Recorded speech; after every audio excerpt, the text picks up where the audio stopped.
The reflection in the mirror does not define you. Whether you're fit, fat, in between, you have a choice to make. And we're going to talk about the fit and the fat and the labels. But your body is going to change. And eventually, even the most fit and beautiful people, guess what? Guess what? They shrivel up and they die. You're going to identify easily with these labels of fit, fat, or whatever you want to call yourself, right? The very fabric of who you are, defined by a reflection in the mirror or on the scale. It sounds silly, right? But honest look and say, that's what most of us do on a day-to-day basis. How many people have a scale in their bathroom they get on every day, or maybe every other day or every other week, depending on how good they feel or how badly they feel, and they see a number, and they take that number and they identify with it. This is not uncommon. I mean, I've done this, okay? I mean, I struggle some days, man. Keep my head on straight. But that's why I do what I do, right? I've seen it and I've been there and I've coached my clients through this, right? We are letting a scale or a reflection in the mirror define who we are. And we take that and we identify as that. And then we go about our lives, our day-to-day lives, identifying as fit or fat. And you'd be like, well, what's bad about identifying as fit? I'll get there. Yeah, we want to take care of our bodies, right? I don't want to say we should take care of our bodies because I don't want to should all over the place. Okay. But hopefully that is a should for you, right? You want to be agile, strong, but our weight, our shape, or the circumstance that we find ourselves should not define who we are. Your identity is a choice at the end of the day, but very few people take control of that choice, and they build a strong foundation around their beliefs and values that they live their life by.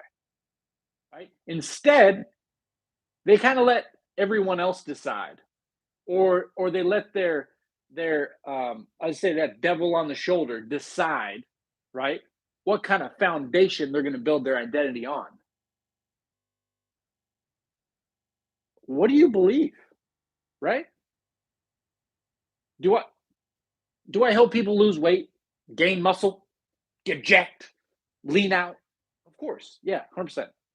Yeah. Most people that walk through my gym door, that's what happens, right? But those are the benefits. Those are the positive benefits that accrue over time, and they help you not only get to a place where you feel like you have a powerful mindset, but they help you maintain that powerful mindset.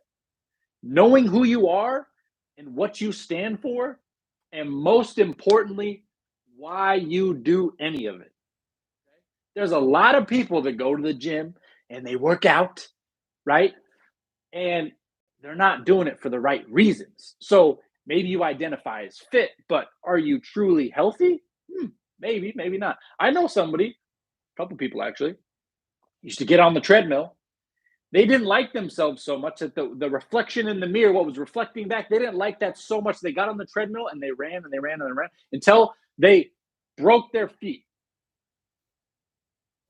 Broke a foot, sprained an ankle. I've seen all of it. Okay.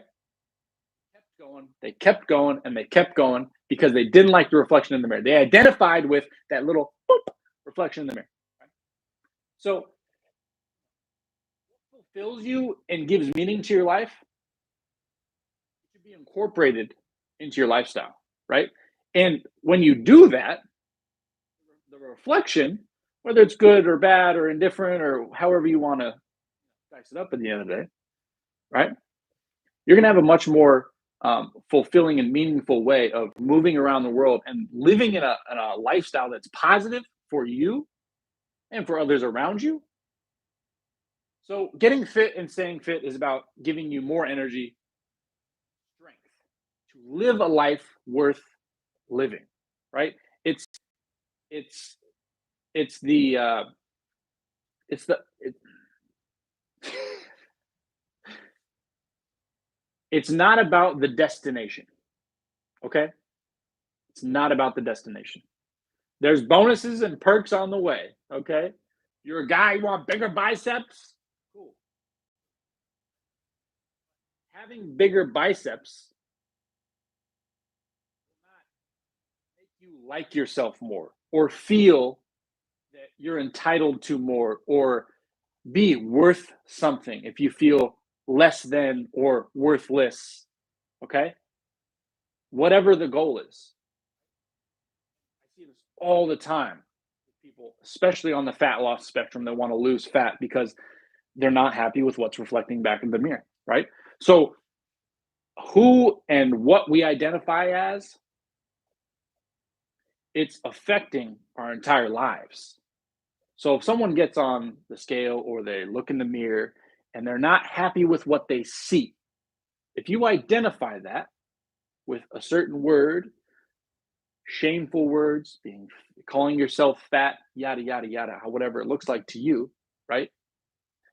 Then you are going to move around the world as that person because that's who you identify. So you're, I've heard people say, oh, I'm fat and lazy. I'm really, I need to do something, man. I need to do something. I should come see you because I'm fat and lazy. Wait a second. If you are fat and lazy, right? That's who you are. You're identifying as that. It's going to be pretty hard to change anything, right? You could work out for a week, do eat perfectly, right? Do every single thing you're supposed to do for 7 days straight. At the end of that 7 days, you're not going to look very different. So if you're going to still identify as being fat and lazy, even though that's not who you are, maybe maybe you have more fat on your body, right? But the words we use is very important because it's going to help us structure beliefs in who we are, right? And then it's going to drive our values. So if we believe we're already long gone on the spectrum of being, fat and lazy, if you will, which, then how are you ever going to have values that apply to not being lazy or not being overweight? Right. And I think overweight's a much better word, maybe, because like that's like legitimately there's some level of, okay, I'm over the weight that is healthy. And that looks very different for many people, right? Very different. Okay. So we don't need to get into that too much, but rephrasing what we say to ourselves in the mirror is going to be very important. And I'm not saying like this is like the self-help positivity movement, like look at yourself in the mirror and like, let's say you're overweight, you look at yourself in the mirror and you're like, I am not fat.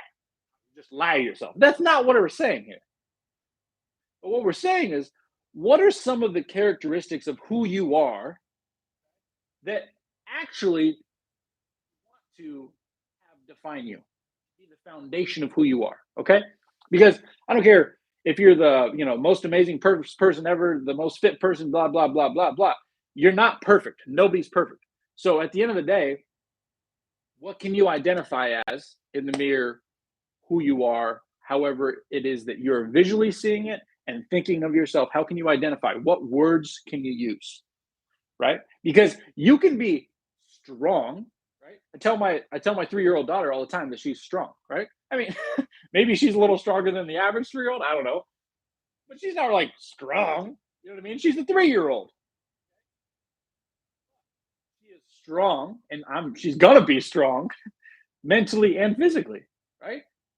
And I'm gonna make sure as a parent that that becomes part of her foundation, and it's not strong physically because I do X, Y, and Z. I can lift dumbbells or do X, Y, and Z. Or I'm strong mentally because I can overpower somebody in an argument. No, no.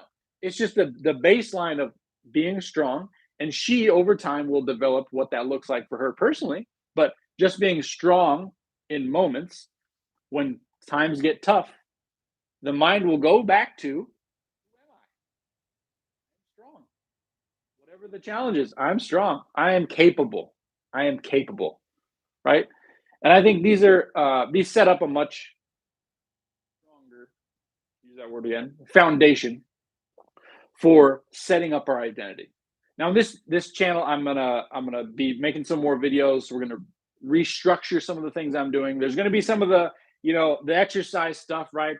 How to do a bicep curl correctly, whatever it is. Okay, the some of the more nuanced technique things, of course, right? But what I've realized, there's the huge gap in what you can find online about health and fitness, do X, Y, and Z, and then you're going to get this, right? Without talking about the foundation of how you get there in the most, not just like efficient and fast way. We got all the fast stuff out there, right?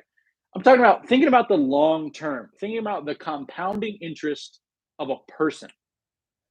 And I wish this is stuff I knew when I first started out on my journey. And this is some of the things that I teach in my coaching, on an individual basis with people, right? Because it's super important. It encompasses everything. And that's why, when I started, I was a personal trainer, right? And then I became a coach, right? And then now, you call me whatever the heck you want to call me, right? But at the end of the day, I'm coaching, right? I'm coaching them around their lifestyle. Okay. So let's say it's just lifestyle coach, whatever. Again, labels. They might help you find something in the encyclopedia of the dictionary, right? But eh, what it's really about, right, is somebody comes and sees me, they want to lose weight or build muscle, right? Okay, great, we'll get you there, right? But we got to go underneath that a little more, right? Like, I'm not just going to cut your calories and give you a workout program and say good luck. No, because I did that when I was very young in my career, and then I saw people just trip over themselves again and again and again, right? And ultimately, it's because they didn't have a strong foundation. They still had faulty belief systems. They had their identity was skewed, right? And what happens is, let's say you never worked out before, working out, all of a sudden we notice that the identity changes. So you went from someone that doesn't work out and identifying as, I'm just not a workout person, right? Which I think is, a lot of people out there, which is fair, right? And that's fine. But over time, what I see with most of my clients is they start identifying as, I am someone, and the words used around this are different, right? But let's just go with it. I am someone that incorporates movement into my life.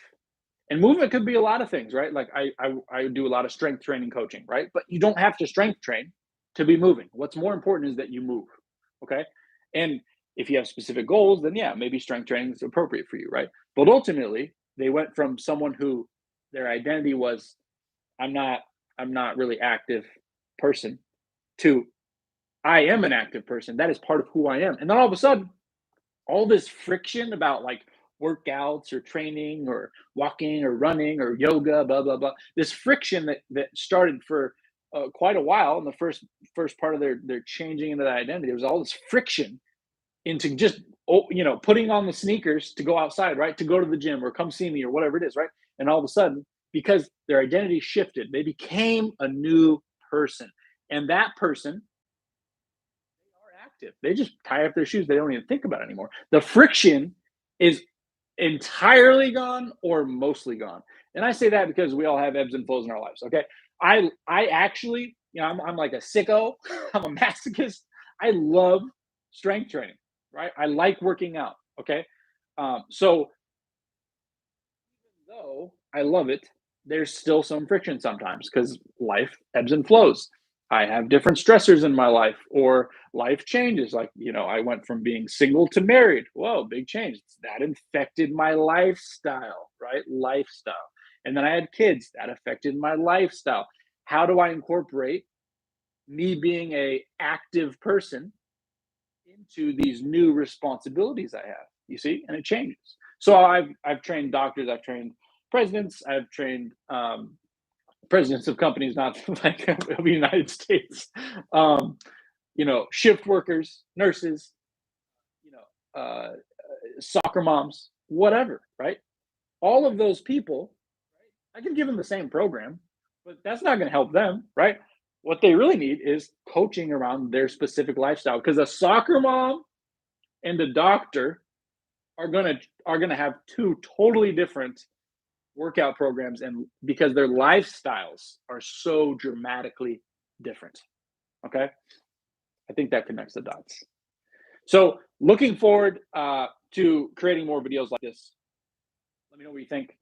I want your comments. Okay. And I want to leave you with this question here. Okay. So, what have you identified as, and it could be anything, right? Like maybe you're into cars. Like I've identified as a car enthusiast, whatever it is. What are some of the things that you've identified with in the past, okay, that have benefited you? And what are some of the things that you have identified in the past that have not benefited you? Okay, throw those in the comments. I'm super curious. I want to know. I'll get back to you. And then we can kind of continue this on the next video. I'm super excited to get started on these videos again. I made some changes to Lift Life Fitness, my in-person gym, and it's going to allow me to do more of these videos. I'm very excited for that. So also drop me some comments below and let me know if there's any videos you would like to see sooner than later, or any questions you have, and then I could probably make a video on that. Okay. Thank you for watching. Lift Life. That awkward moment where I'm like, oh, where do I click the button to end the stream? Yeah, okay, got it.